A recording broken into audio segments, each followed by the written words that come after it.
O cheiro foi a primeira coisa que me aprisionou. Antes mesmo das correntes, antes dos olhos dos homens, o ar denso e adocicado do Brasil me sufocou. Era um perfume doentio, uma mistura do melaço que escorria das moendas com o suor de 100 corpos quebrando sob o sol. A terra vermelha e úmida e o aroma sutil de flores exóticas que pareciam rir da nossa desgraça. O carro de bois balançava e rangia. Cada solavanco, uma facada nas minhas costas, já feridas pela viagem. Meus pulsos estavam em carne viva, sob as amarras de couro cru. Ao meu lado, outros corpos, menores, mais frágeis, balançavam no mesmo ritmo de agonia silenciosa. Ninguém chorava mais. As lágrimas haviam secado há semanas, em algum ponto do oceano infinito que nos roubou do nosso mundo. Eu era diferente, sempre fui.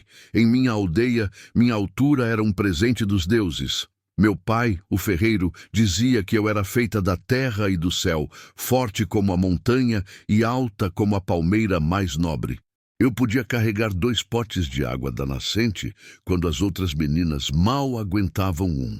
Minha força era motivo de orgulho, minhas mãos grandes eram hábeis em tecer e moldar o barro. Aqui, naquele novo mundo fedorento e cruel, minha altura era uma aberração, uma curiosidade.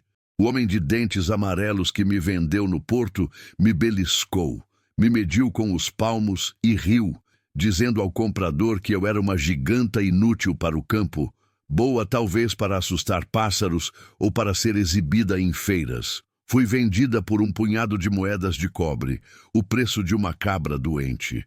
A fazenda se revelou lentamente através da névoa da manhã. Engenho das Almas. Era o nome que eu ouviria mais tarde, sussurrado com medo na escuridão da senzala. O nome era uma promessa sombria. A casa grande no topo de uma colina suave parecia um fantasma branco e doente. A pintura estava descascada. As janelas eram vãos escuros como olhos vazios.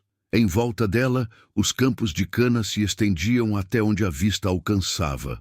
Um mar verde e denso, que balançava com o vento, mas não trazia alívio, apenas o zumbido de milhões de insetos. E lá embaixo, no vale, agachada como um animal ferido, estava a senzala. Um barracão longo e baixo, de pau a pique e telhado de sapé, de onde emanava um cheiro de corpos suados, urina e desespero. Seria minha nova casa. O feitor nos esperava. Seu nome era Inácio, um homem de ombros largos e pescoço taurino, com um chicote de couro enrolado na mão como uma serpente adormecida. Seus olhos pequenos e porcinos percorreram o nosso grupo, parando em mim. Um sorriso lento e cruel esticou seus lábios. Ele se aproximou, o cheiro de cachaça e tabaco vindo dele em uma onda nauseante. Ele não falou comigo, mas com o homem que nos trouxe. Essa aí... Ele cuspiu no chão, apontando para mim com o queixo. Que diabo é isso? Comprou um poste de amarrar cavalo? O outro homem deu de ombros. Preço de nada. O senhor pode usar para alguma coisa ou só para rir? Inácio caminhou ao meu redor como um cão farejando uma presa estranha. Ele esticou a mão e tocou meu braço. Sua pele era áspera e suada. Senti um arrepio de repulsa tão forte que meu corpo inteiro se enrijeceu. Meu primeiro instinto, o instinto forjado por anos de liberdade, foi esmagar sua mão, quebrar seus ossos. Mas a corrente em meu pescoço me lembrou onde eu estava. Um movimento errado e o chicote cantaria em minhas costas. Eu permaneci imóvel, uma estátua de raiva e medo, meus olhos fixos em um ponto distante, em uma árvore solitária no horizonte que me lembrava de casa. É grande, mas parece mansa, disse Inácio, sua voz um rosnado satisfeito. Vamos ver quanto tempo dura. Ele se virou para nós. Bem-vindos ao Engenho das Almas, ele gritou, e a palavra almas soou como uma piada macabra. Aqui vocês não têm nome, não têm família, não têm deuses. Vocês têm a cana e o meu chicote, entenderam? Ninguém respondeu. O silêncio era a nossa única arma, a nossa única dignidade. Ele nos empurrou em direção à senzala. O interior era ainda pior do que o cheiro sugeria. Escuro, úmido, o chão de terra batida. Não havia janelas, apenas frestas nas paredes por onde a luz e o vento entravam como ladrões. O espaço era dividido por esteiras de palha velhas e sujas. Em cada canto, rostos nos observavam. Rostos cansados, marcados pela dor, mas com olhos que ainda continham uma centelha de vida, de curiosidade, de pena por nós, os recém-chegados. Uma mulher mais velha, de cabelos brancos como algodão e pele enrugada como casca de árvore seca, se aproximou de mim.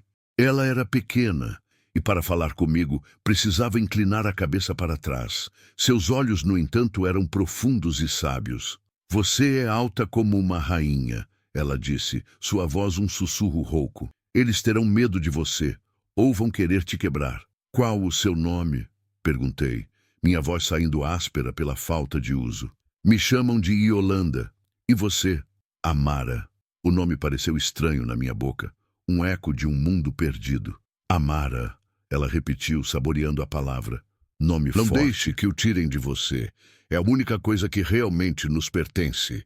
Naquela primeira noite não consegui dormir. O som de corpos se virando, de tosses, de gemidos baixos, de ratos correndo no escuro. O fedor, a fome que roía meu estômago. Eu me encolhi no meu canto, sentindo o frio do chão de terra subir pelo meu corpo. Minha altura, que me fazia sentir poderosa em minha aldeia, aqui me fazia sentir desajeitada e exposta. Não havia como me esconder. Eu era um alvo. Fechei os olhos e tentei me lembrar do rosto da minha mãe, do som da risada do meu pai, do cheiro da fumaça de sua forja. Mas as memórias estavam se tornando turvas, enevoadas pela fumaça da cana e pelo cheiro de morte daquele lugar. Os dias que se seguiram se fundiram em uma rotina brutal e monótona. Antes do sol nascer, éramos acordados pelos gritos de Inácio. Uma cuia de angu ralo e frio era nossa única refeição da manhã. Depois, a marcha para os canaviais. O trabalho era desumano. O facão pesava na minha mão, mas minha força natural me ajudava. Eu cortava a cana com uma fúria controlada, cada golpe um grito silencioso contra o meu destino. O sol era um martelo incandescente sobre nossas cabeças. O suor escorria pelo meu corpo, misturando-se com a poeira vermelha e o sumo grudento da cana. Minhas mãos, antes de tecelã, agora eram um mapa de calos e cortes. Inácio me observava, sempre. Eu sentia seus olhos em minhas costas, em minhas pernas, em meus braços. Ele parecia esperar que eu fraquejasse, que eu caísse, mas eu não lhe daria esse prazer. Eu trabalhava mais do que os homens, minha altura me dando um alcance maior, meu corpo forte resistindo à exaustão. Os outros escravos me olhavam com uma mistura de admiração e medo. Eu não falava muito. Eu trabalhava, comia o pouco que me davam e à noite na senzala ouvia as histórias de Yolanda. Ela me contou sobre o senhor, Dom Rodrigo, um homem que raramente era visto. Sua esposa havia morrido há muitos anos, de uma febre misteriosa. Ele não tinha filhos. Vivia recluso na casa grande, bebendo e lendo seus livros. Diziam que era um homem atormentado por fantasmas do passado. Ele não é como os outros senhores, sussurrou Yolanda uma noite enquanto remendava um pedaço de pano. A crueldade de Inácio é simples, como a de um animal. A do senhor é mais profunda, é uma tristeza que virou veneno. Eu não me importava com a tristeza do senhor. Para mim, ele era apenas o dono das minhas correntes, o arquiteto da minha prisão. O fato de ele ser invisível o tornava ainda mais assustador, uma presença fantasmagórica que pairava sobre tudo. Um dia, a rotina foi quebrada. Eu estava empilhando feixes de cana perto do engenho. O barulho da moenda era ensurdecedor, um gemido constante de madeira e metal esmagando os talos. O cheiro de garapa fresca era tão forte que chegava a enjoar. Foi então que eu o vi. Ele estava na varanda da casa grande, uma figura alta e esguia, vestida de linho branco. Mesmo à distância, eu podia sentir a intensidade de seu olhar. Ele não estava olhando para o campo, para a produção, para o trabalho. Ele estava olhando para mim, apenas para mim, Senti um calafrio percorrer minha espinha, um frio que não tinha nada a ver com o vento. Era um olhar diferente do de Inácio. Não era apenas lascivo ou cruel, era analítico, curioso, faminto, como um colecionador que encontra um espécime raro e bizarro. Meu coração começou a bater mais rápido. Continuei meu trabalho, tentando ignorá-lo, mas a sensação de seus olhos em mim era física, como o toque de uma mão fantasma. Eu podia sentir o peso daquela atenção. Naquele momento, eu soube que a profecia de Yolanda estava se tornando realidade. Eles não tinham apenas medo de mim. Alguém, o mais poderoso de todos eles, queria me decifrar e talvez me quebrar. Nos dias seguintes, ele aparecia na varanda todas as tardes, no mesmo horário, apenas observando, em silêncio. A presença dele mudou a dinâmica do pátio. Inácio parecia mais tenso, seus gritos mais agudos, seu chicote mais rápido. Os outros escravos evitavam olhar na minha direção, como se a atenção do senhor sobre mim fosse uma doença contagiosa. Eu me tornei uma ilha, isolada pelo olhar do meu dono. Então, a ordem veio. Inácio me chamou no final do dia, seu rosto uma máscara de desprezo mal disfarçado. O senhor quer que você trabalhe na cozinha. Vai ajudar a cozinheira. Parece que ele se cansou de te ver sujando a vista no campo. O medo se misturou a uma estranha sensação. Sair do sol escaldante era um alívio, mas entrar na casa grande era como entrar na jaula do leão. A senzala era nosso território, um refúgio miserável, mas nosso. A casa grande era o dele. A cozinha era um mundo à parte. Um cômodo vasto com paredes de pedra e um fogão a lenha que ocupava uma parede inteira. O calor era intenso, mas era um calor diferente do sol, cheio de cheiros de especiarias, de carne assando, de pão fresco. A cozinheira era uma mulher chamada Damiana, de corpo rotundo e rosto severo. Ela me olhou de cima a baixo com desconfiança. Então você é a giganta, ela disse, sem rodeios. Dom Rodrigo mandou te pôr para trabalhar. Não sei o que ele tem na cabeça. Você é grande demais para essa cozinha. Vai quebrar minhas panelas. Meu trabalho era o mais pesado. Carregar lenha, esfregar o chão de pedra, buscar água no poço, moer grãos em um pilão que era quase do meu tamanho. Damiana me dava ordens secas, mas aos poucos percebi que sua severidade era uma casca. Ela era justa. E diferente de Inácio, ela não me olhava com malícia, apenas com uma curiosidade pragmática. A casa grande era um labirinto de corredores silenciosos, móveis escuros cobertos por lençóis brancos e o cheiro de poeira e madeira velha. Era uma casa de luto, um mausoléu, e no centro de tudo estava ele, Dom Rodrigo. Eu não o via com frequência, mas sentia sua presença. Às vezes, eu o via passar por uma porta, uma sombra fugaz. Outras vezes, eu ouvia seus passos no andar de cima, um ritmo lento e pesado. E às vezes, quando eu estava no quintal dos fundos, lavando roupa na tina, eu olhava para a janela do seu escritório e o via lá, parado atrás da cortina, observando. O jogo silencioso havia começado. Ele me tirou do campo e me trouxe para perto, para o seu domínio. Ele queria me observar de perto, me estudar, e eu, em meu medo e confusão, comecei a estudá-lo também. Eu observava o que ele comia, as comidas que Damiana preparava com mais esmero e que ele mal tocava. Eu ouvia os sons que vinham de seu escritório à noite, às vezes o som de uma página de livro sendo virada, outras vezes o som de um copo de vidro batendo com força na mesa. Uma tarde, eu estava polindo o chão do longo corredor que levava à sala de jantar. A casa estava em silêncio absoluto. Eu estava de joelhos, esfregando a cera com um pano, concentrada no movimento rítmico, quase meditativo. O cheiro da cera de abelha era forte e limpo. De repente, senti uma sombra sobre mim. Levantei a cabeça lentamente. Ele estava lá, parado a poucos passos de mim.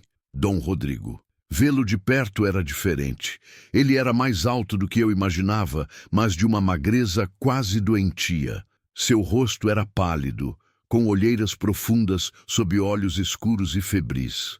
Havia fios de prata em seus cabelos negros. Ele não parecia um senhor de engenho poderoso e brutal. Parecia um homem assombrado, consumido por algo por dentro. Ele não disse nada, apenas me olhou. Seu olhar desceu pelo meu corpo, dos meus ombros largos aos meus braços fortes, minhas mãos grandes segurando o pano. Não havia o desprezo de Inácio em seu olhar, nem a curiosidade distante da varanda. Havia algo mais complexo, uma mistura de fascínio, repulsa e uma solidão tão profunda que era quase palpável. Eu deveria sentir medo. O pânico deveria ter me paralisado. Mas, em vez disso, uma clareza fria tomou conta de mim. Naquele silêncio carregado, naquele duelo de olhares, eu entendi. Minha altura, meu corpo, minha força, aquilo que me tornava uma aberração aos olhos do mundo, era o que o hipnotizava. Minha existência incomum era um quebra-cabeça que sua mente atormentada precisava resolver. Ele não queria apenas me possuir como um objeto, ele queria me entender. E nesse desejo, nessa obsessão, eu vi, pela primeira vez, não apenas uma ameaça, mas uma fresta, uma rachadura em sua armadura.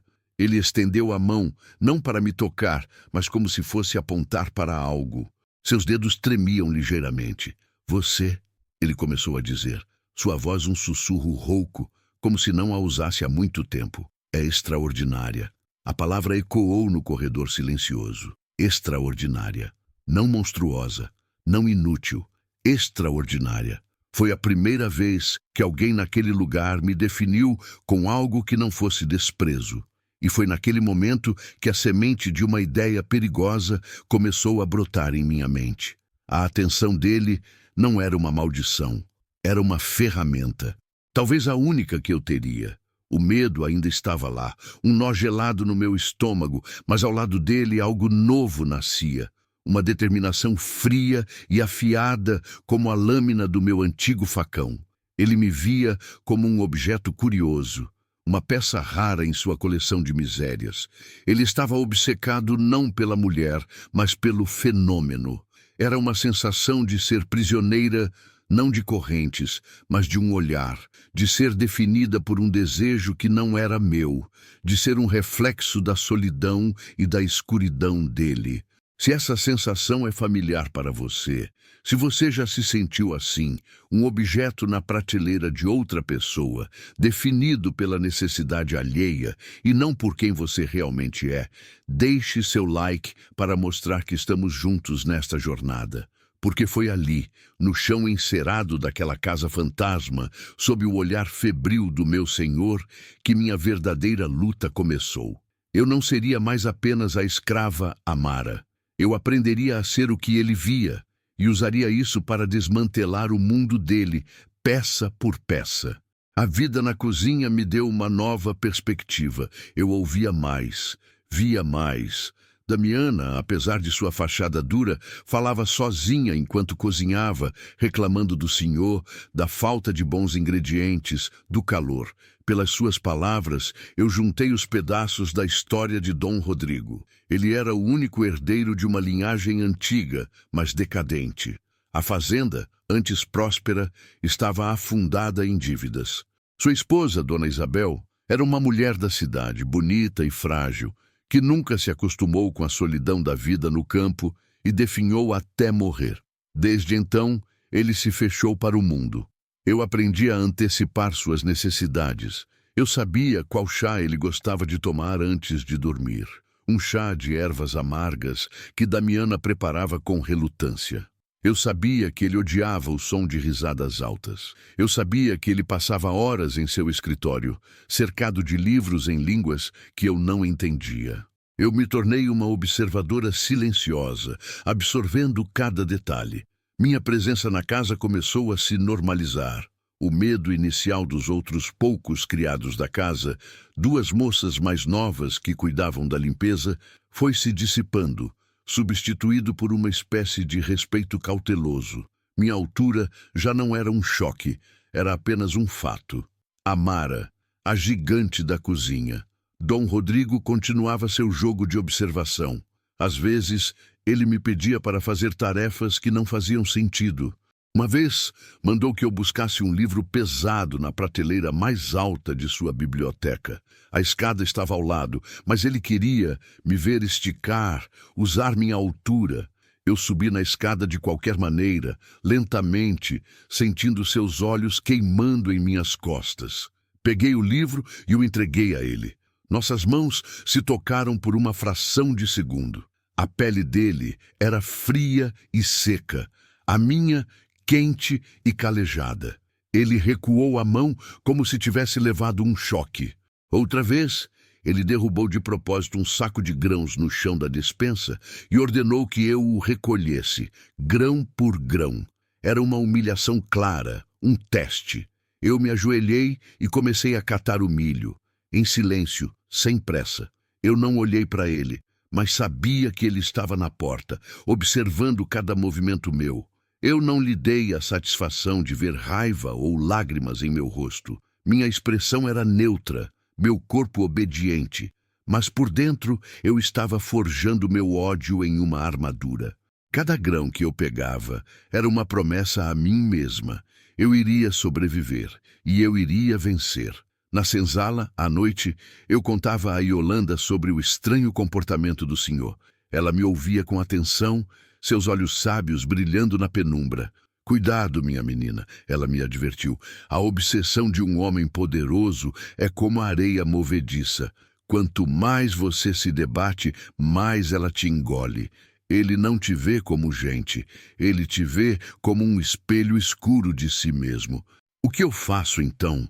Perguntei, a angústia pesando em minha voz. Não se debata, aprenda a flutuar, ela respondeu, enigmática. Use o peso dele contra ele mesmo. Ele te observa. Observe-o de volta. Ele te testa. Teste-o também, mas de um jeito que ele não perceba. A mente de um homem atormentado é um campo cheio de armadilhas. Aprenda a caminhar por ele. As palavras de Yolanda se tornaram meu mantra. Aprenda a flutuar. Comecei a mudar minha abordagem. Eu não era mais apenas uma vítima passiva de sua atenção. Comecei a participar do jogo, mas com as minhas próprias regras. Quando ele me observava, eu não desviava mais o olhar. Eu o sustentava por um segundo a mais do que o esperado, uma faísca de desafio em meus olhos, antes de voltar ao meu trabalho. Quando eu lhe servia o chá, eu deixava meus dedos roçarem os dele por um instante, um toque sutil, quase acidental. Eu comecei a usar meu corpo não como uma fonte de vergonha, mas como uma presença inegável. Eu andava pela casa com a coluna ereta, meus passos firmes, mas silenciosos. Eu não me encolhia mais. Eu ocupava o espaço que me era devido. Ele notou a mudança. Eu via em seus olhos. A curiosidade se aprofundou, tingida agora por uma confusão. Ele esperava medo e submissão, e eu lhe dava obediência na superfície, mas por baixo havia algo que ele não conseguia nomear. Uma força que ele não conseguia quebrar. O ponto de virada aconteceu durante uma tempestade, uma daquelas chuvas tropicais que parecem querer afogar o mundo. Trovões ribombavam e os relâmpagos iluminavam a casa em flashes fantasmagóricos. Um dos cavalos do senhor, um garanhão negro e arisco chamado Corvo, se assustou no estábulo e estava enlouquecido, escoiceando e ameaçando quebrar a baia e se ferir gravemente. Inácio e outros 2 homens tentavam acalmá-lo, mas o animal estava fora de controle. O medo o tornara perigoso. Dom Rodrigo estava na porta do estábulo, encharcado pela chuva, o rosto pálido de preocupação. Aquele cavalo era um dos poucos seres vivos pelos quais ele parecia ter algum afeto. Inúteis! Vocês vão matar o animal! Ele gritava, sua voz quase perdida no barulho da tempestade. Eu estava na cozinha, observando a cena pela janela. Vi o pânico nos olhos dos homens, a fúria cega do cavalo, e vi o desespero no rosto do meu senhor. Sem pensar, eu agi. Saí correndo na chuva, a lama espirrando em minhas pernas.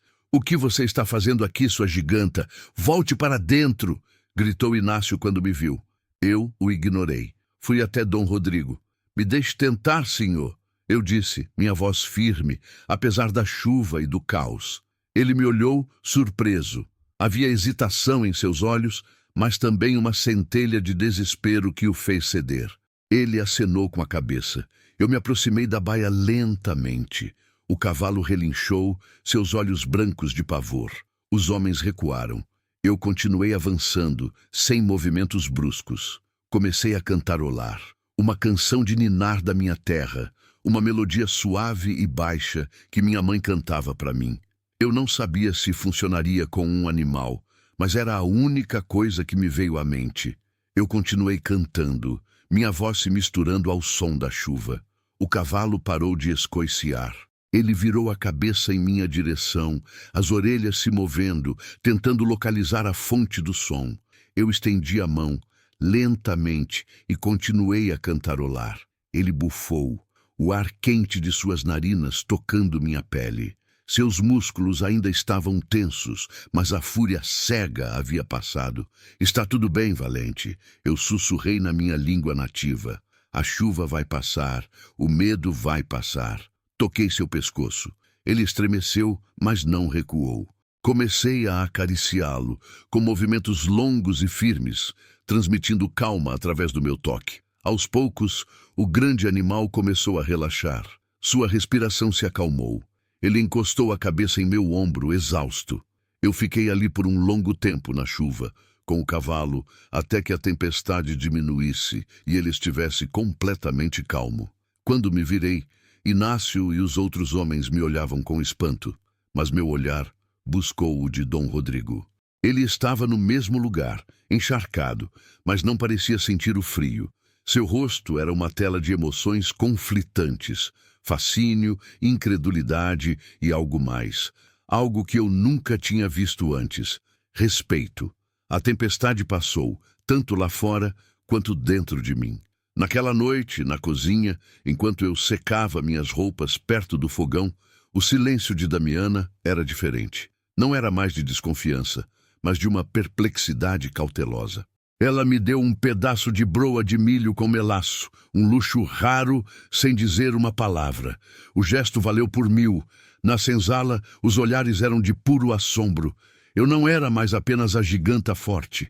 Eu era a mulher que domava bestas. A história do cavalo-corvo se espalhou como fogo na palha seca, crescendo a cada vez que era contada. Mas foi o olhar de Dom Rodrigo que ficou gravado em minha mente. Aquele olhar de respeito aterrorizado. Ele tinha visto algo em mim que ia além do meu tamanho. Ele tinha visto poder, e isso mudou tudo. 2 dias depois, a ordem veio. Desta vez, não foi através de Inácio. Foi um bilhete entregue por uma das moças da limpeza que o deixou na mesa da cozinha com a mão trêmula. Damiana pegou o papel como se ele pudesse queimá-la. Ela não sabia ler, nem eu. Leve para o senhor, ela disse, me entregando o papel selado. É para você. Meu coração martelava contra minhas costelas. Subi a escadaria principal, meus pés descalços, fazendo um som suave na madeira polida. Cada degrau era uma subida em direção ao desconhecido. Parei em frente à porta maciça do seu escritório. Bati 2 vezes, de leve. Entre! A voz veio abafada de dentro. Empurrei a porta. O cheiro de couro, papel velho e conhaque me envolveu. Dom Rodrigo estava sentado atrás de sua enorme mesa de jacarandá, a luz da janela iluminando a poeira que dançava no ar. Ele não olhou para mim. Seus olhos estavam fixos em um livro aberto à sua frente. Senhor mandou me chamar, eu disse, minha voz soando mais alta do que eu pretendia no silêncio do cômodo.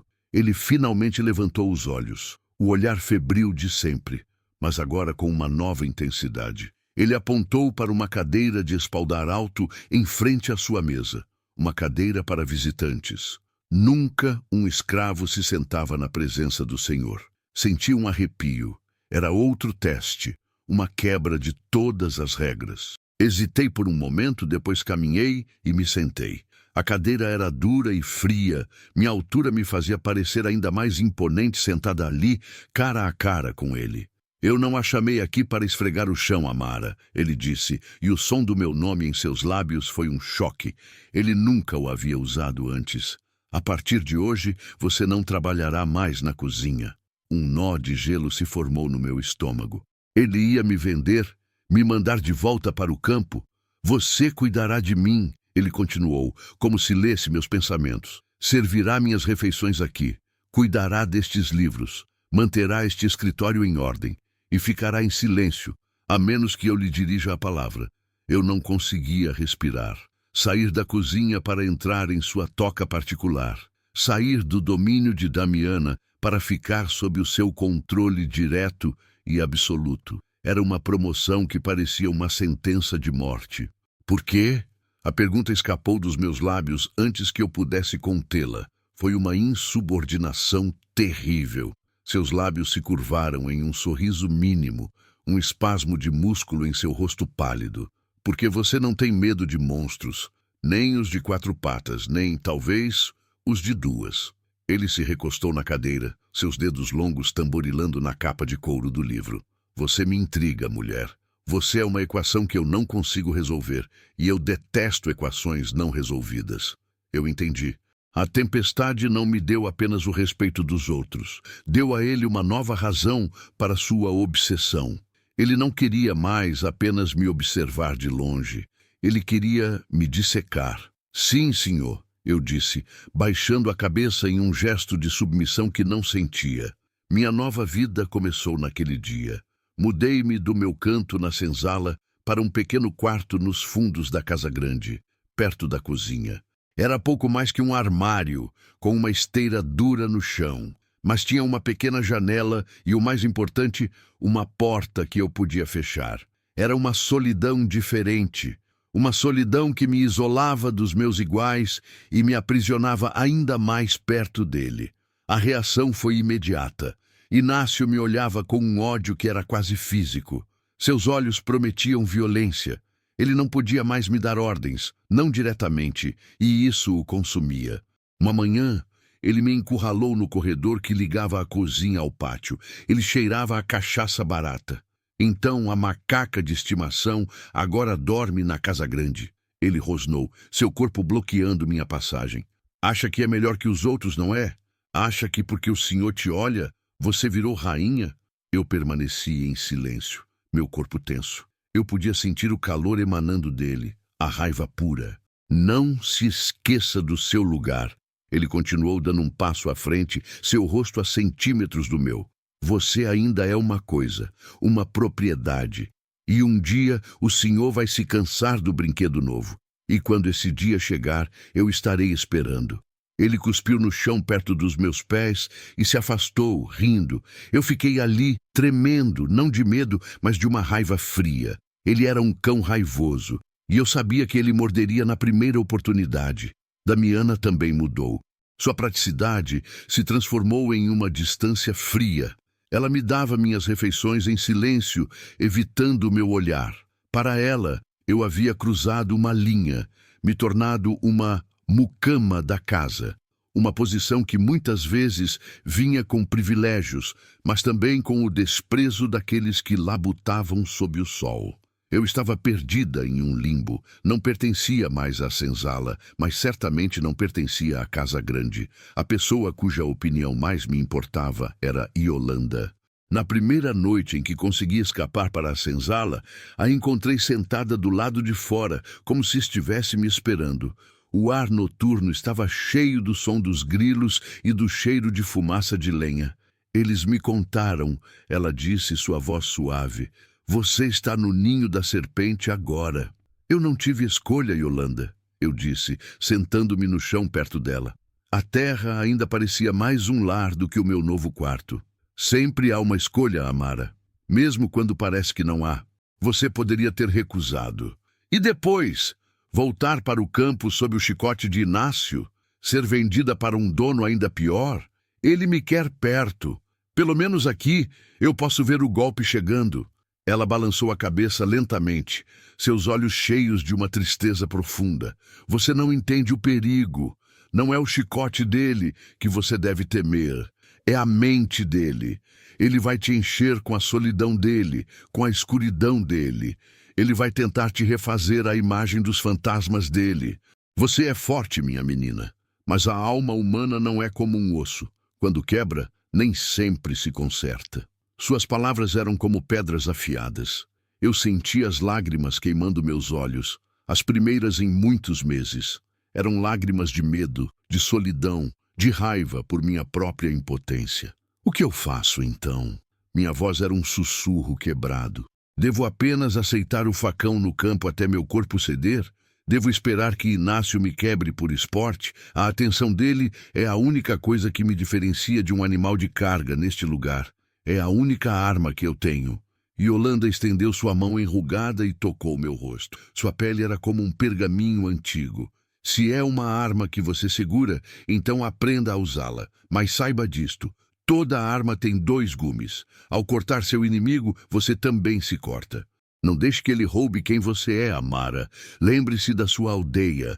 Lembre-se do seu nome. Lembre-se da mulher que você era antes de eles te colocarem nessas correntes. Porque é essa mulher que vai te manter viva, não a sombra que ele quer que você se torne. A conversa com Yolanda foi a conversa mais difícil de todas. Ela me deu não o consolo que eu desejava, mas a verdade que eu precisava. Eu estava sozinha nesta jornada, e a decisão era minha.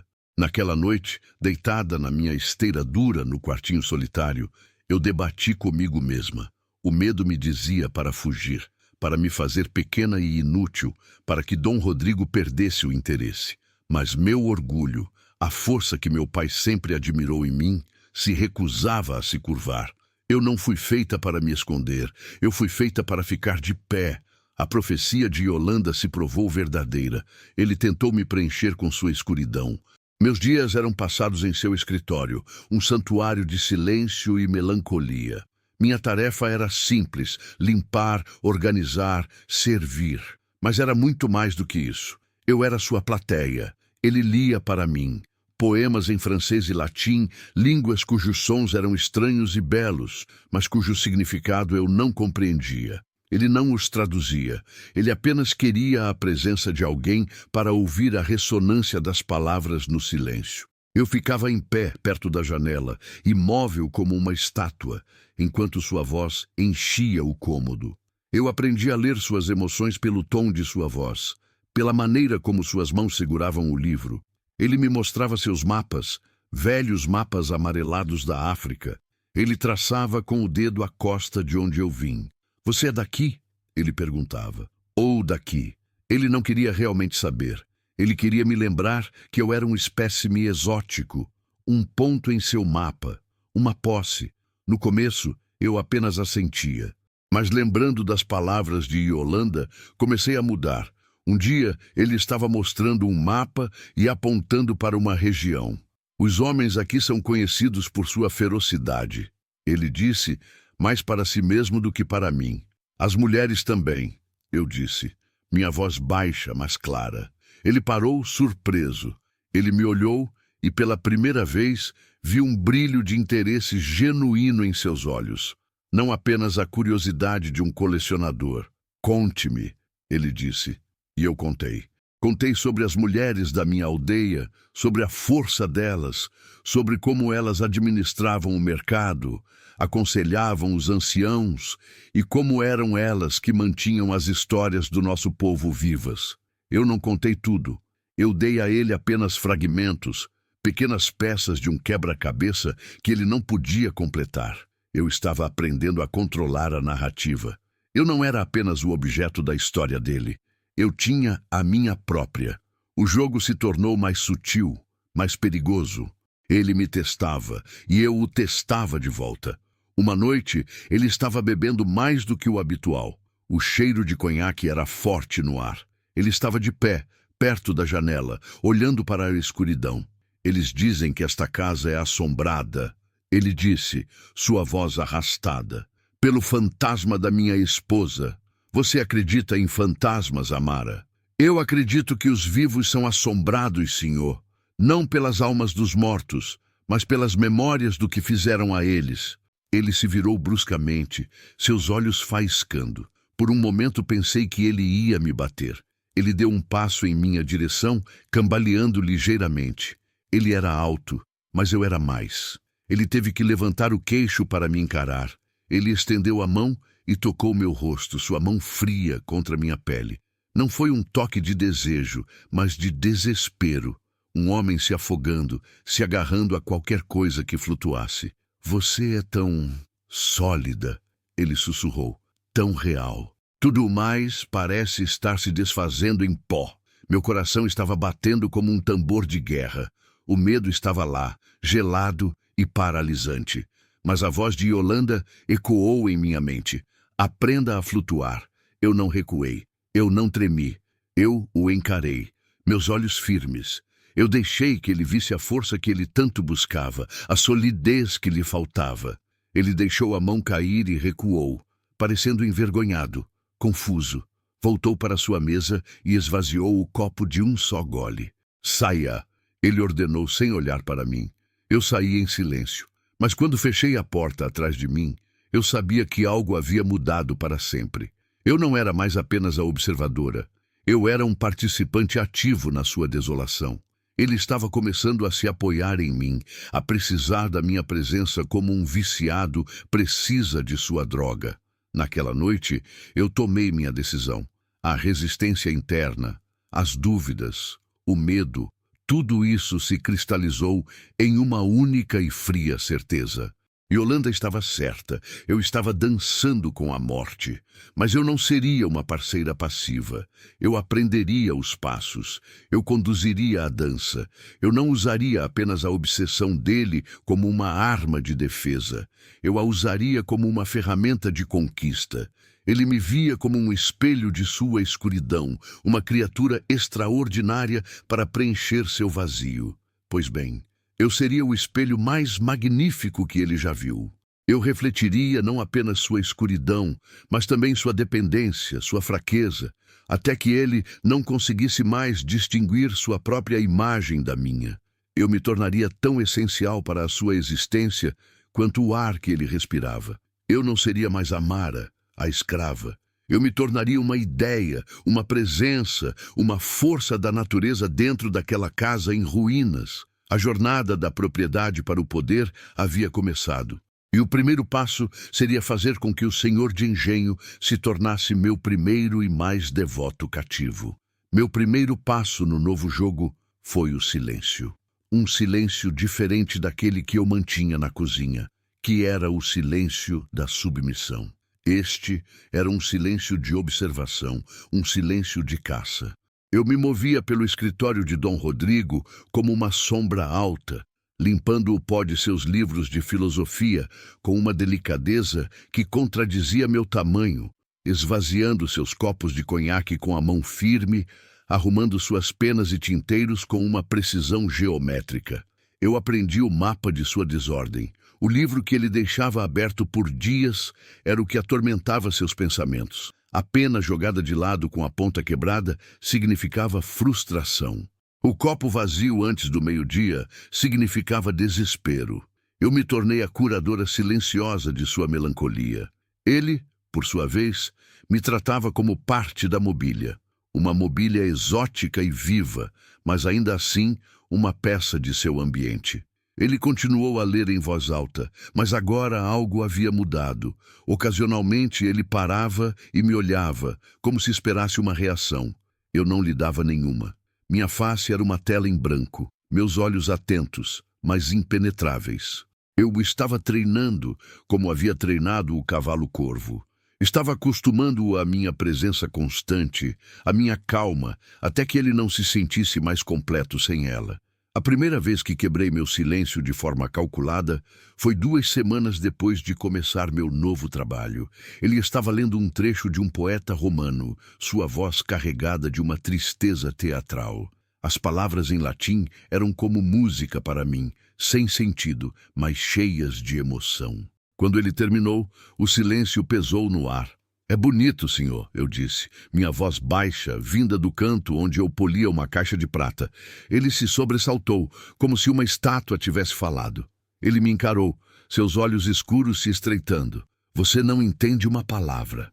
Não era uma pergunta, era uma afirmação. Não preciso entender as palavras para sentir a dor nelas. respondi, sem parar meu movimento rítmico de polimento. A dor tem a mesma melodia em todas as línguas. Ele ficou em silêncio por um longo tempo, apenas me observando. O som do pano na prata era o único ruído no cômodo.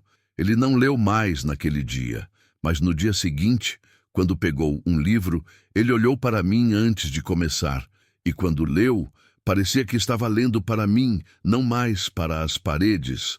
Eu havia me tornado sua confidente sem palavras. Minha crescente influência, por mais sutil que fosse, não passou despercebida. A casa grande tinha seus próprios fluxos de poder, e eu havia desviado um deles. Inácio era a personificação do ressentimento. Ele me via nos corredores e seu rosto se contorcia em uma máscara de ódio. Seus olhos porcinos me seguiam, prometendo retribuição. Ele não podia me tocar, pois eu era agora a propriedade pessoal do senhor, uma peça de sua coleção particular, mas o poder de Inácio vinha do medo que ele instilava nos outros, e ele precisava reafirmá-lo. Ele encontrou seu alvo em Tiago. Um menino de talvez 10 anos, magro e rápido, com olhos grandes e curiosos. Ele era um dos poucos na senzala que não me olhava com medo, mas com uma admiração infantil. Ele me lembrava do meu irmão mais novo, que eu nunca mais veria. Às vezes, eu guardava um pedaço de fruta ou um naco de pão da cozinha para ele, um pequeno ato de rebelião e ternura. Inácio deve ter notado. Uma tarde, eu estava no escritório, ouvindo o arranhar da pena de Dom Rodrigo no papel. De repente, um grito agudo cortou o ar da tarde. Um grito de criança, cheio de dor e terror. Meu corpo inteiro se enrijeceu. Dom Rodrigo levantou a cabeça, irritado com a interrupção. "Que diabo é isso?" ele murmurou. Eu corri para a janela que dava para o pátio. A cena que vi congelou o sangue em minhas veias. Inácio estava lá, o chicote na mão. Tiago estava amarrado ao pelourinho, suas costas pequenas já marcadas por um vergão vermelho e sangrento. Outros escravos foram forçados a assistir, seus rostos impassíveis, uma lição para todos. "Ele tentou roubar uma laranja da cozinha, senhor", gritou Inácio, ao ver Dom Rodrigo na janela. "Precisa aprender a lição." Meu estômago se revirou. A laranja. Tinha sido eu. Eu a havia dado a Tiago na manhã anterior. O menino, ao ser pego, deve ter inventado a história do roubo para me proteger. E agora ele estava pagando o preço. Eu me virei para Dom Rodrigo. Meu rosto devia estar transfigurado, pois ele recuou um passo. "Senhor, por favor", eu implorei, a voz saindo estrangulada.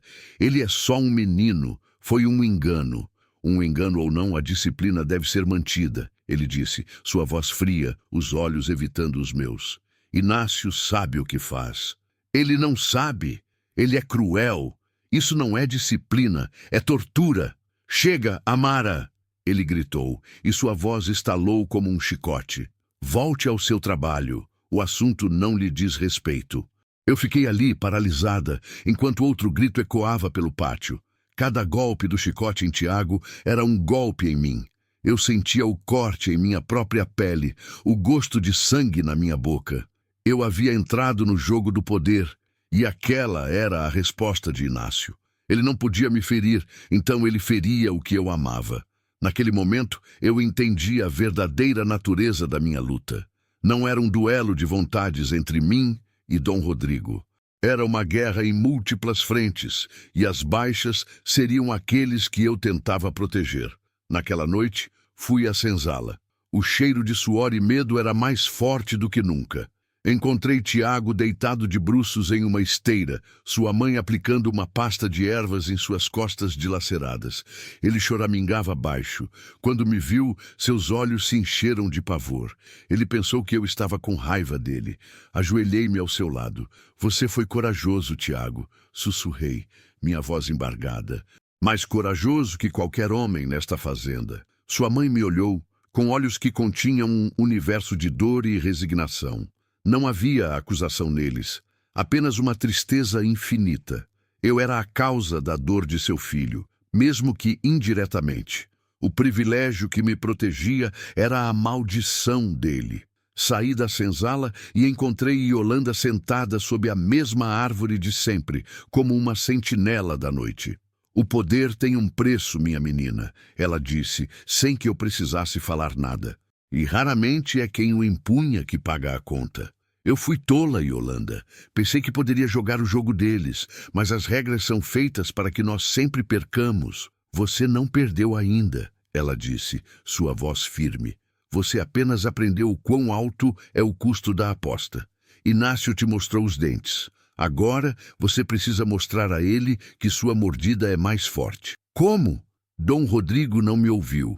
Para ele, Tiago é menos que um animal. Um objeto quebrado que pode ser consertado ou descartado. Você tentou apelar para o coração dele. Um erro. Ele não tem um, disse Yolanda. Você precisa apelar para o que ele valoriza. O nome dele, o dinheiro dele, o orgulho dele. A crueldade de Inácio não é apenas má, é ineficiente. Um escravo açoitado não trabalha direito por uma semana. Um escravo aleijado não trabalha nunca mais. Um escravo morto é perda total. Fale a língua que ele entende. As palavras de Yolanda acenderam uma chama fria em meio ao meu desespero. Ela estava certa. Eu havia tentado a humanidade e falhado. Era hora de tentar a lógica do demônio. Passei os dias seguintes em um silêncio ainda mais profundo, mas agora era um silêncio de planejamento.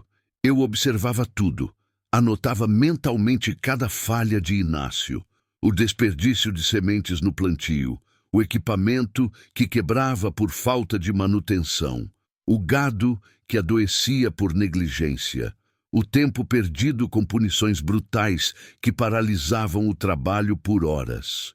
Eu estava montando meu arsenal, não de sentimentos, mas de fatos. A oportunidade veio uma semana depois. Dom Rodrigo estava em seu escritório, revisando os livros de contas da fazenda. Seu rosto estava sombrio. Eu podia ver, pelo jeito que ele passava a mão pelos cabelos, que os números não eram bons. O engenho das almas estava sangrando dinheiro. A produção de açúcar caiu de novo este mês, ele disse, mais para si mesmo do que para mim. Os preços estão baixos e meus homens, preguiçosos e incompetentes. Era a minha deixa. Talvez não seja preguiça, senhor, eu disse, minha voz calma e respeitosa.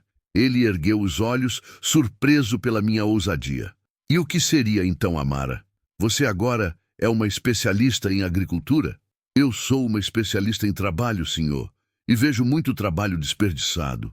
Comecei, metodicamente, a listar o que havia observado. Falei sobre as ferramentas cegas, que tornavam o corte da cana lento e perigoso. Falei sobre a rotação de culturas que não era feita, esgotando a terra. Falei sobre o tempo que os homens perdiam consertando cercas que Inácio deveria ter mandado reparar meses antes. E, por fim, falei sobre o custo da brutalidade. Na semana passada, senhor perdeu o trabalho de Tiago por pelo menos 10 dias. Perdeu o trabalho da mãe dele, que teve que cuidar do menino. E perdeu a moral de 20 outros homens que foram forçados a assistir. Quanto isso custou em cana não cortada, senhor? Ele me encarava, sua boca ligeiramente aberta. O desdém em seus olhos foi lentamente substituído por um cálculo frio. Eu não estava falando de justiça ou compaixão. Eu estava falando de lucros e perdas. Eu estava falando a língua dele. Inácio está no comando do campo há 10 anos, ele disse defensivamente. E a fazenda está em declínio há 10 anos. Eu retruquei, mantendo meu tom uniforme. Foi uma vitória, uma pequena, mas crucial vitória. Naquela tarde, ouvi Dom Rodrigo gritando com Inácio em seu escritório. As palavras eram abafadas, mas o tom era inconfundível. Quando Inácio saiu, seu rosto estava roxo de raiva. Ele passou por mim no corredor e seu olhar era o de um animal ferido e encurralado.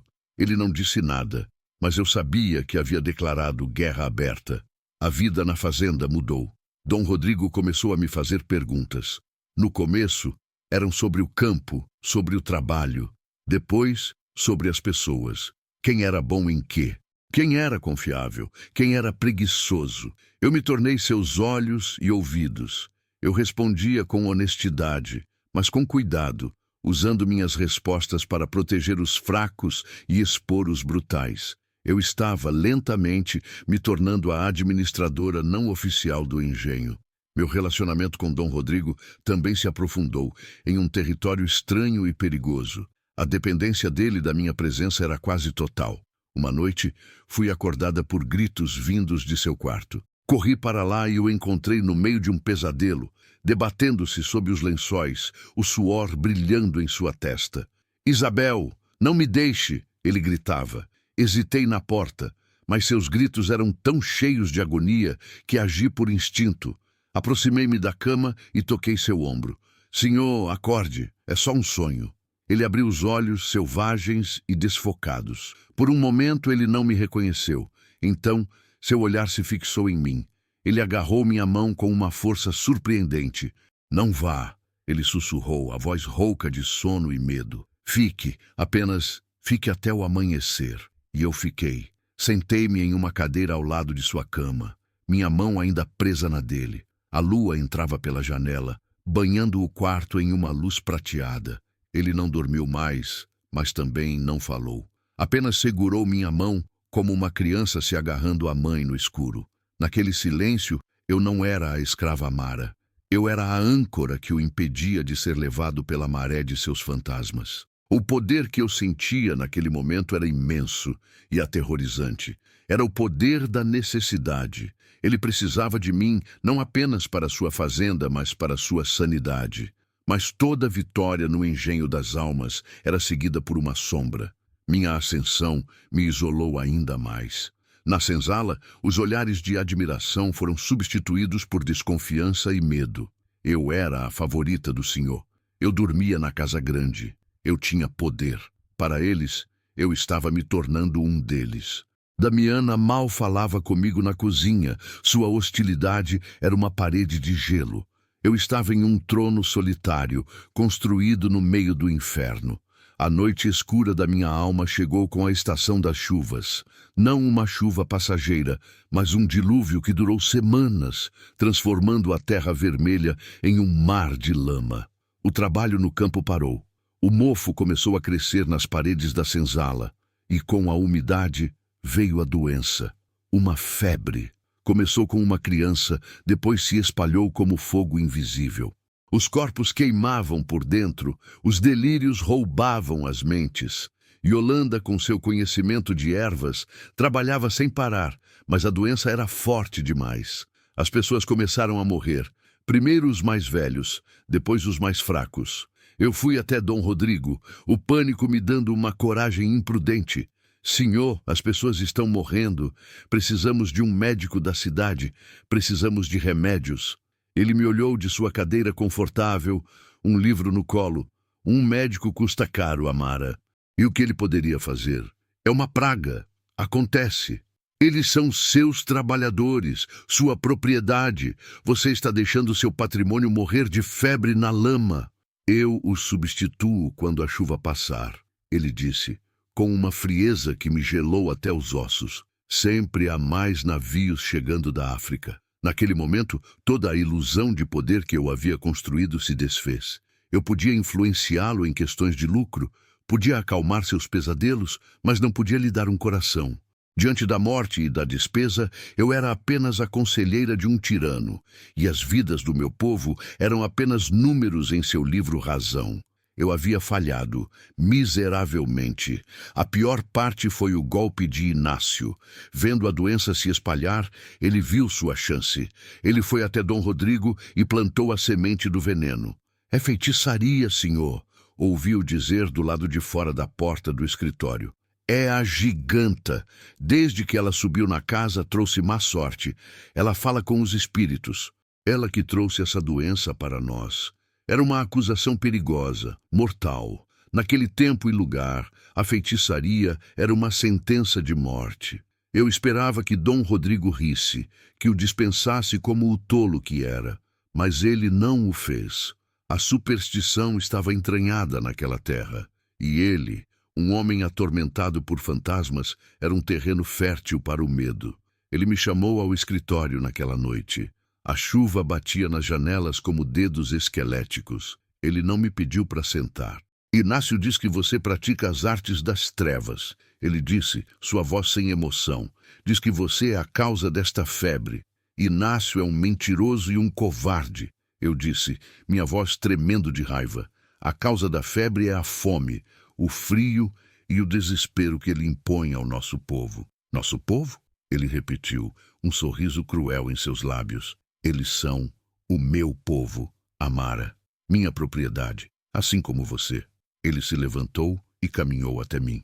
Pela primeira vez, eu vi em seus olhos não o desejo, não a curiosidade, mas o puro e simples poder do dono sobre sua posse. As mortes estão me custando dinheiro.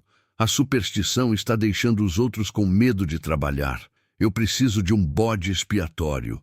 E você, com sua altura e seus estranhos poderes sobre os animais, você é a candidata perfeita. O chão pareceu desaparecer sob meus pés. Ele não ia me defender. Ele ia me usar. Me sacrificar para acalmar os medos que Inácio havia semeado e para reafirmar seu próprio poder. Tudo pelo que lutei, cada pequena vitória, cada passo cuidadoso no tabuleiro de xadrez, tudo havia me levado a isso. Ao pelourinho, ou talvez à fogueira.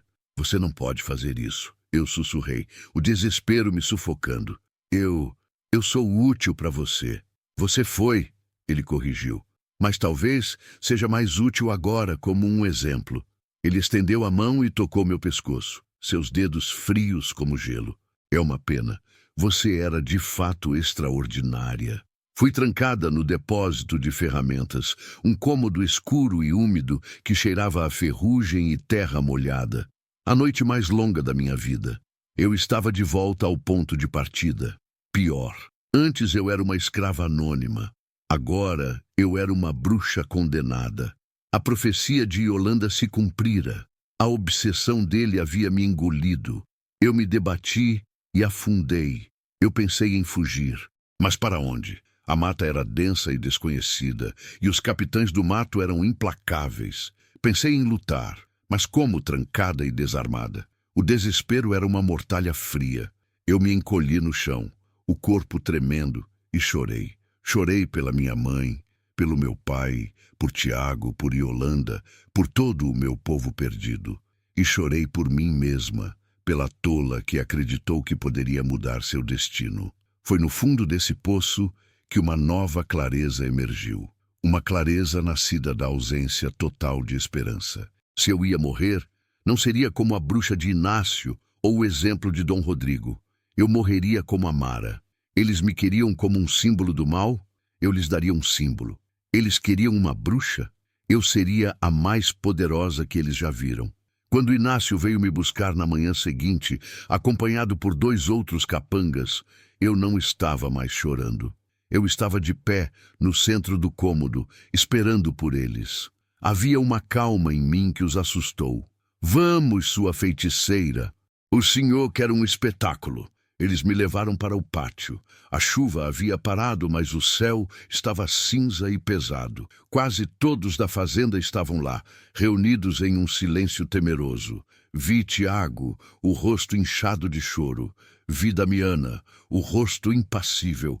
Vi Yolanda de pé na primeira fila, seus olhos fixos nos meus, e neles eu não vi pena, mas uma ordem silenciosa.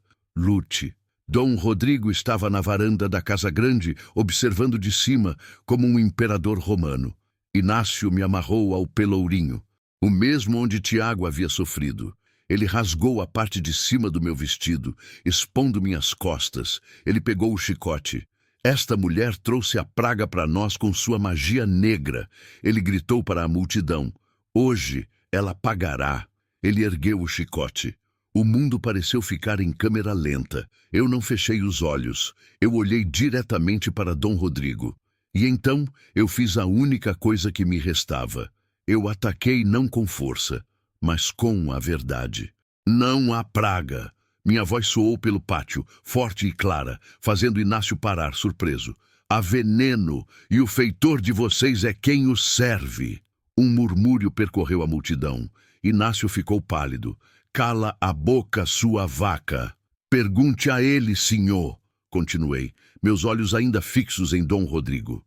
Pergunte a ele onde está o estoque de fumo de rolo que sumiu do armazém há 2 meses.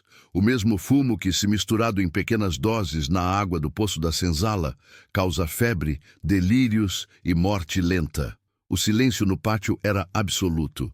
Todos os olhos se voltaram para Inácio, que começou a suar frio. Eu estava jogando minha última carta. Eu não sabia se era verdade, mas eu sabia da crueldade de Inácio e do sumiço do fumo, algo que eu havia notado semanas antes. Eu estava conectando os pontos para uma plateia aterrorizada e um mestre paranoico. É mentira, ela está tentando se salvar, gaguejou Inácio. Então me açoite, eu o desafiei. Mas depois, mande alguém provar a água do poço de Inácio, a água que ele não divide com ninguém. Veja se não está pura e limpa. Eu me virei para a multidão. Ele nos enfraquece, nos adoece, para que a culpa caia na colheita ruim. Para que o senhor nunca veja que o verdadeiro ladrão, o verdadeiro incompetente, é o homem que segura o chicote.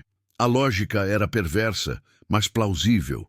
Plausível o suficiente para plantar a semente da dúvida na mente de Dom Rodrigo. Sua fazenda estava ruindo, a produção caía, as pessoas morriam.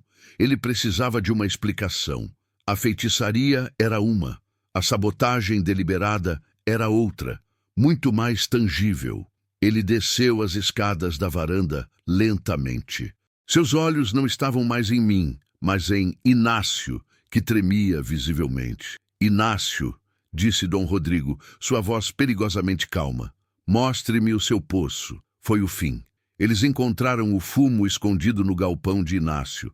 Ele não estava envenenando o poço, mas o roubo era prova suficiente de sua desonestidade. Sua mentira sobre a feitiçaria, exposta como uma tentativa desesperada de encobrir sua própria incompetência e roubo, selou seu destino.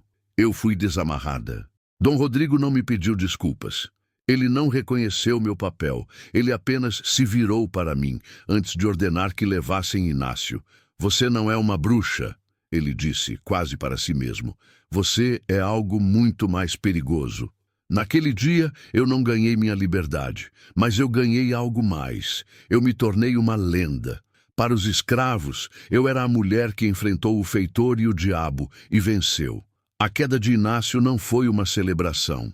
Não houve gritos de alegria na senzala, apenas um silêncio profundo, denso, cheio de incertezas. O monstro que eles conheciam se fora, mas o que viria em seu lugar? O medo é um hábito difícil de quebrar. Eu, a causa daquela queda, tornei-me o centro daquele silêncio.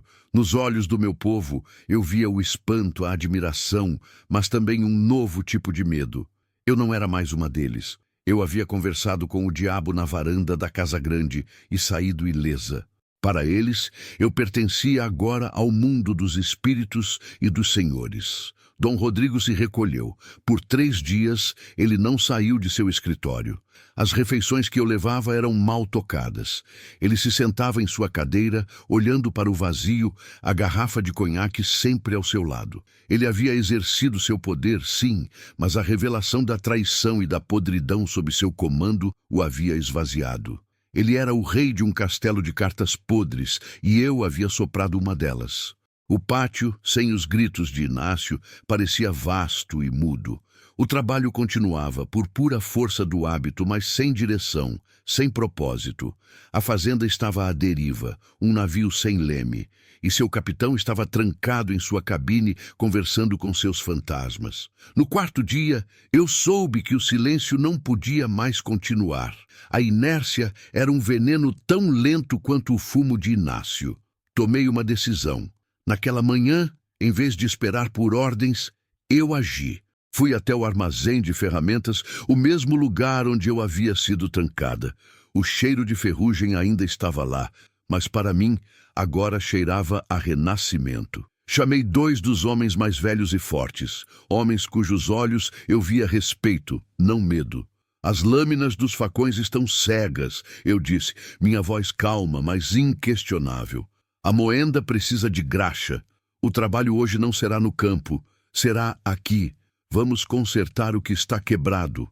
Eles hesitaram, olhando em direção à casa grande, esperando um raio cair do céu, mas não veio. Apenas o meu olhar firme.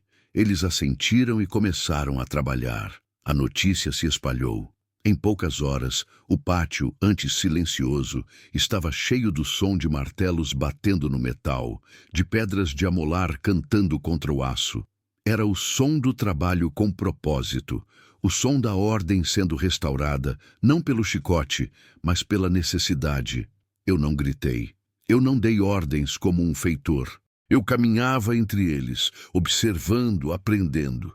Pedia a opinião dos mais velhos, elogiava o trabalho bem feito. Quando Tiago, agora mais alto e com uma seriedade precoce no olhar, veio até mim, eu lhe dei a tarefa de organizar os pregos e parafusos. Uma tarefa pequena, mas que o fez se sentir importante, parte daquela reconstrução. Eu estava tecendo uma nova tapeçaria de poder, fio por fio, com os fios do respeito e da necessidade mútua. Naquela tarde, Dom Rodrigo finalmente saiu de seu escritório. Ele parou na varanda, observando a cena no pátio. A atividade organizada, o som do trabalho produtivo. Ele me viu no centro de tudo, não com um chicote, mas com um plano. Nossos olhos se encontraram através da distância. Eu não desviei o olhar. Eu não lhe ofereci um gesto de submissão. Eu apenas o encarei. A mulher que estava salvando sua fazenda da ruína que ele mesmo permitira. Ele me chamou ao escritório naquela noite. A atmosfera era diferente. O cheiro de conhaque estava lá, mas a névoa de desespero havia se dissipado um pouco, substituída por uma resignação exausta. Você tomou o lugar de Inácio, ele disse. Não era uma acusação, era uma constatação. O lugar estava vazio, senhor, e o trabalho precisava ser feito. Ele caminhou até a janela, olhando para a escuridão onde as luzes da senzala cintilavam. Eu não sei como administrar esta fazenda. Meu pai sabia. Meu avô construiu este lugar com as próprias mãos, mas eu só sei ler livros e lamentar os mortos. Era a confissão mais honesta que eu já o ouvira fazer. A armadura do senhor de engenho havia rachado, revelando o homem frágil e perdido por dentro. Você sabe o que fazer, Amara. Ele continuou virando-se para mim. Seus olhos estavam suplicantes. Eu vejo. Você tem a força que falta a este lugar. A força que falta a mim.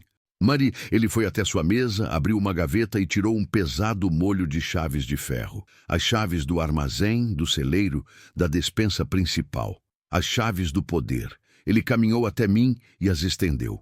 Tome, ele disse, a voz um sussurro. Faça o que precisa ser feito, apenas não me deixe ver este lugar morrer. Eu peguei as chaves. O metal era frio e pesado na minha mão.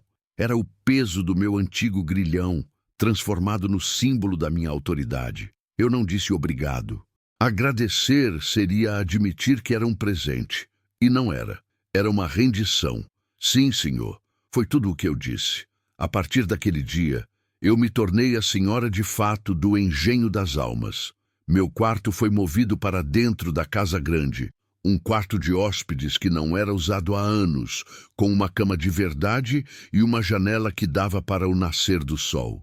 Damiana, ao me ver com as chaves na cintura, parou de me tratar com frieza.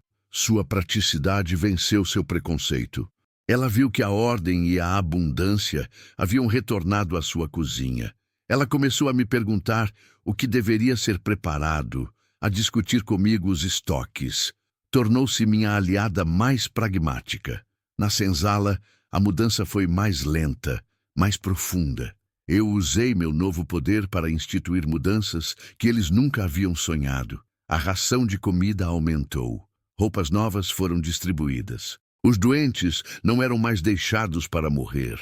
Yolanda recebeu ervas e suprimentos e um cômodo foi transformado em uma enfermaria. O trabalho ainda era duro, desumano, mas agora havia um propósito. A produção de açúcar não era mais apenas para enriquecer um senhor distante. Era para a nossa sobrevivência coletiva. Eu era dura, exigente, mas justa. Meu julgamento era rápido e final. E pela primeira vez, eles tinham uma líder que sangrava quando eles sangravam. Minha relação com Dom Rodrigo entrou em sua fase final e mais estranha. Ele abdicou de todo o poder prático, mas sua dependência emocional de mim tornou-se absoluta. Ele precisava da minha presença como a terra seca precisa da chuva. As noites no escritório continuaram, mas agora ele não lia mais para mim. Ele falava. Contava-me sobre sua infância solitária, sobre a pressão de seu nome de família, sobre o amor frágil e doentio que sentia por sua falecida esposa, Isabel.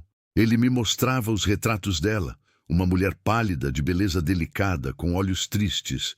Ela odiava este lugar. Ele confessou uma noite, o hálito pesado de álcool. Dizia que o cheiro do melaço era o cheiro da morte. Ela definhou aqui. E eu a observei morrer, impotente. Eu ouvia em silêncio, mas não era mais a escrava ouvindo o Senhor. Era a confessora. Eu era o poço escuro onde ele despejava todos os seus venenos, toda a sua culpa, e o poço nunca transbordava. Eu absorvia sua fraqueza e a transformava em minha força. Ele estava me dando, peça por peça, os fragmentos de sua alma. A tensão entre nós era uma corda esticada à beira de arrebentar. Não era desejo no sentido simples, era algo mais primitivo. Ele não me via mais como mulher, nem mesmo como humana. Eu era sua salvação e sua perdição. Eu era a força da vida que ele não possuía, a solidez em seu mundo de fantasmas. E ele me olhava com uma mistura de adoração e terror. A corda se rompeu em uma noite quente e abafada, quando o ar estava pesado, com a promessa de uma tempestade que não vinha. Eu levei seu jantar ao escritório e o encontrei, não em sua mesa, mas de pé, diante do retrato de Isabel. Ele estava bêbado, mais do que o normal. Havia uma fúria desesperada em seus olhos. Ela era fraca, ele disse, a voz rouca, linda como uma flor de estufa, mas quebrou com o primeiro vento. E eu a amava por isso. Eu amava sua fraqueza, porque me fazia sentir forte. Ele se virou para mim, e seu olhar era como uma chaga aberta. Mas você não é fraca. Você é feita de pedra e trovão. Você olha para a morte e a desafia. Você pegou meu mundo em ruínas e o reconstruiu com suas próprias mãos. O que você é, Amara? Ele se aproximou de mim, cambaleando. O cheiro de conhaque era sufocante. Eu não recuei. Fiquei parada, alta como uma sequoia, sentindo o calor que emanava de seu corpo. Eu sou o que você precisava que eu fosse, eu disse, e minha voz era a calma no olho do furacão dele. Ele parou a centímetros de mim, seu peito arfando. Eu a odeio por isso, ele sussurrou, a voz quebrada. Eu odeio o quanto preciso de você. Odeio que quando olho para você não vejo uma escrava, vejo uma rainha, e eu sou apenas um fantasma em seu reino. Ele ergueu a mão trêmula e tocou meu rosto. Seu toque não era mais o de um dono curioso, mas o de um adorador em um altar proibido. Eu senti o tremor em seus dedos, a febre de sua pele, e naquele momento a escolha foi minha, totalmente minha. Eu poderia afastá-lo, manter a distância que me protegia, ou eu poderia dar o passo final, tomar a última peça do tabuleiro, a peça do seu corpo, a cidadela de sua alma. Lembrei-me das palavras de Yolanda. Toda arma tem 2 gumes. Eu estava prestes a usar a lâmina mais afiada de todas. Inclinei minha cabeça e fechei a distância entre nós. Meus lábios tocaram os dele. Foi como fogo tocando gelo. Ele estremeceu, um gemido escapando de sua garganta. Não foi um beijo de paixão, foi um ato de domínio. Eu o estava marcando como meu. Ele tentou tomar o controle, sua boca se tornando mais faminta, desesperada, mas eu não permiti. Eu ditei o ritmo lento, deliberado, até que ele se rendeu completamente, seu corpo se apoiando no meu, sua força se esvaindo. Eu o guiei para fora do escritório, através dos corredores silenciosos da casa, que agora era minha. até seu quarto, a cama grande, com seus lençóis de linho, o leito de sua falecida esposa. Eu o despi lentamente, como se estivesse desarmando um inimigo. Seu corpo era pálido e magro, sob a luz da lua, marcado pela decadência de sua linhagem. E eu, com minha pele escura e meus músculos fortes, era seu oposto em tudo. Naquela cama, eu não fui a escrava tomada pelo Senhor. Fui a força da natureza, tomando o que era seu por direito de conquista. Cada toque, cada movimento era meu. Eu explorei seu corpo não com ternura, mas com a curiosidade de uma conquistadora mapeando um novo território. Eu o fiz sentir o peso da minha força, a profundidade do meu poder. Ele chorou em meus braços, não de prazer, mas de uma libertação agonizante. Ele estava entregando os últimos vestígios de si mesmo. E quando tudo terminou, ele adormeceu em meus braços como uma criança, exausto e vazio. Eu permaneci acordada, olhando para o teto, sentindo o pulsar do poder dentro de mim. Eu havia vencido. A escrava havia devorado o Senhor. Os anos que se seguiram foram a prova da minha vitória. O engenho das almas floresceu sob meu comando. Os campos produziam como nunca antes. A senzala era limpa, as pessoas eram alimentadas, e embora as correntes da escravidão ainda existissem no mundo lá fora, dentro dos meus portões havia uma dignidade que beirava a liberdade. Eu tive 2 filhos de Dom Rodrigo, um menino e uma menina, ambos com a minha pele cor de terra e os olhos escuros e tempestuosos dele. Eles não eram escravos, eram os herdeiros. O sangue do meu povo, misturado ao dele, seria o futuro daquela terra. Dom Rodrigo tornou-se uma sombra, um espectro gentil que vagava pelos jardins, lendo seus livros de poesia. Ele me amava com uma devoção quebrada, a devoção de um homem por sua deusa e sua carcereira. Ele era meu prisioneiro mais bem cuidado. Um dia, já uma mulher madura, com fios de prata em meu cabelo, fui visitar Yolanda.